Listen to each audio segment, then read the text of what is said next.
besarnya pajak per unit, berapa besar pajak yang ditanggung pemerintah, dengan misalnya pajak yang dikasih T-nya 100, T-nya 100, berarti 100 dikurang pajak konsumen, pajak yang ditanggungkan ke konsumen.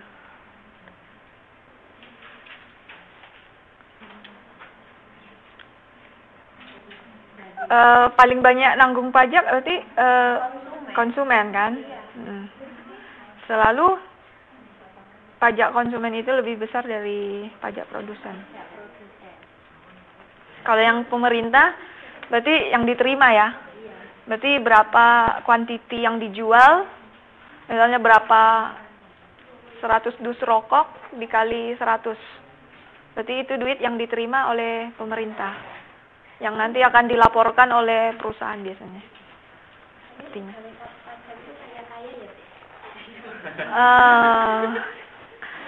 Ya, prosedurnya beda itu. Tapi intinya produsen atau perusahaan-perusahaan bayar pajak itu dari berapa persen. Biasanya pajak dihitung dari persen, misalnya 6% dikali harga per unit.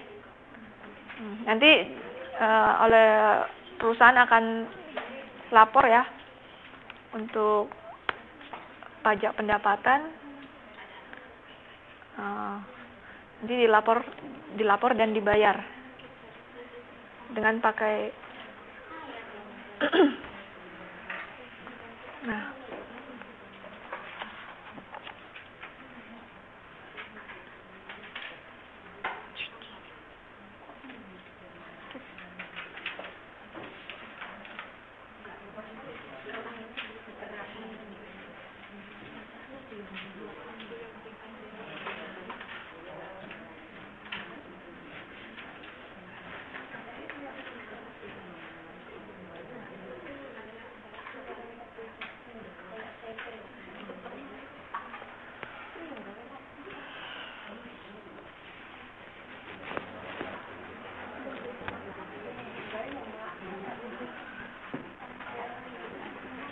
Nah, ini ada contohnya.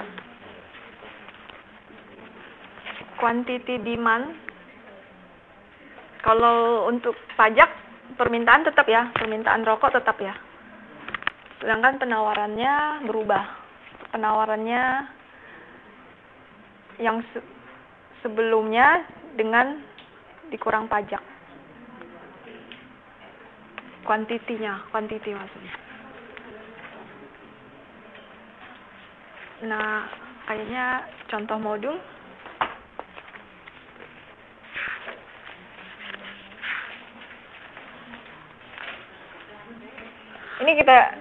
Ini contoh ya.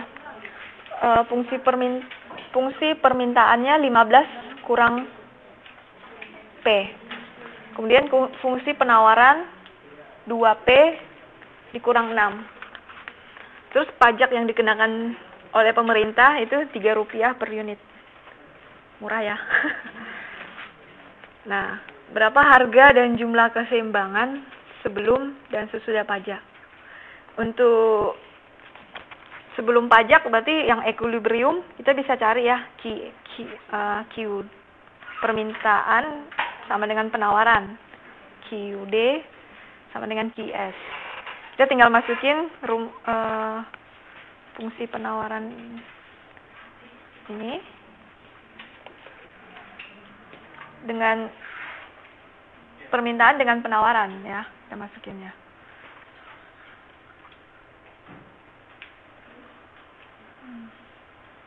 Nah, dapat 15 kurang P sama dengan 2P kurang 6. Dapat P-nya 7. Dari P-nya kita bisa cari Q berapa, kita masukin ke salah satu. Ini aja misalnya 15 kurang 7, berarti Q-nya dapat 8 ya. Ini yang disebut titik keseimbangan. Berarti Q-nya dapat 8 ya. Ini yang disebut titik keseimbangan. Berarti kalau kita tulis 8 per 7 ya. Karena Q 8 per 7 ya. 8 dan 7. Nah, dengan adanya pajak dikenakan Rp3. Berarti yang berubah penawaran ya. Oke, berarti QS sama dengan 2 kali PS kurang 3 dikurang 6. Ini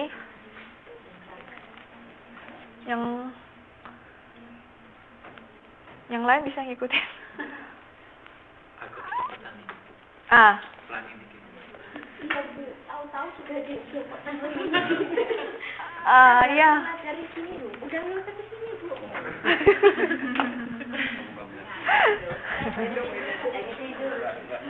Ini pada belum baca berarti. Iya Bu, soalnya minggu ini kita punya banyak. Ya, saya nggak ngasih tugas deh. Nah, berarti pajak berarti dengan adanya 3, kita pajaknya akan mempengaruhi yang mana? Yang mana? Permintaan atau penawaran? Fungsi penawaran, ya. Ya. Jadi kalau pemerintah mengenakan pajak 3 per unit, yang mempengaruhi fungsi penawaran, QS. Berarti 3-nya langsung kita masukin aja. QS sama dengan 2 PS kurang 3 dalam kurung kurang 6. Benar nggak? 3-nya dimasukin di mana? Ke QS kan? Ke PS-nya kan? Tapi dalam kurung ya. Ya.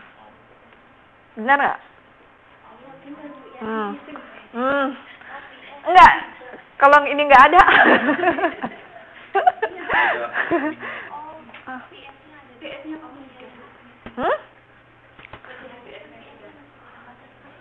Karena harga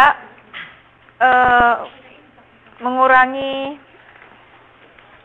kalau berarti permintaannya. Coba tulis di sampingnya Bu biar cerah.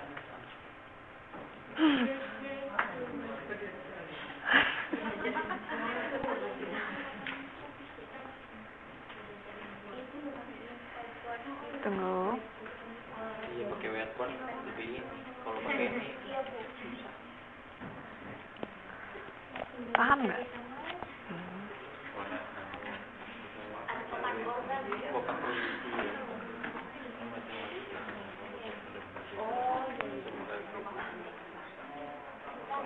Nah tadi kan dengan adanya pajak, berarti kuantiti yang ditawarkan oleh dengan naiknya ini, kuantitinya berkurang kan?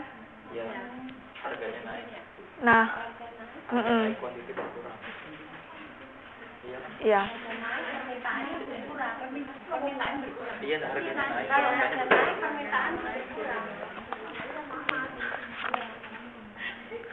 Iya.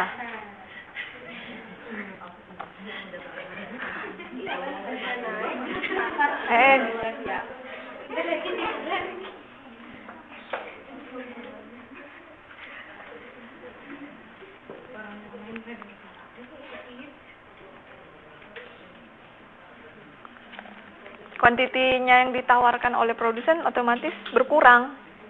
Benar nggak? Benar. Makanya 2 dikali P kurang 3. Ya. P-nya kan 3. Iya, PS dimasukin. Nah, iya. Tahu dari mana? Ayo. Susah loh. Kan kurva penawaran kan slope-nya positif. Dengan adanya pajak, dia akan naik ke atas. Otomatis kuantiti akan berkurang. Kalau naik ke atas, kuantiti berkurang, harga naik. Benar nggak? Iya. Kuantiti berkurang karena harga naik. Iya. Nah, makanya kita masukin QS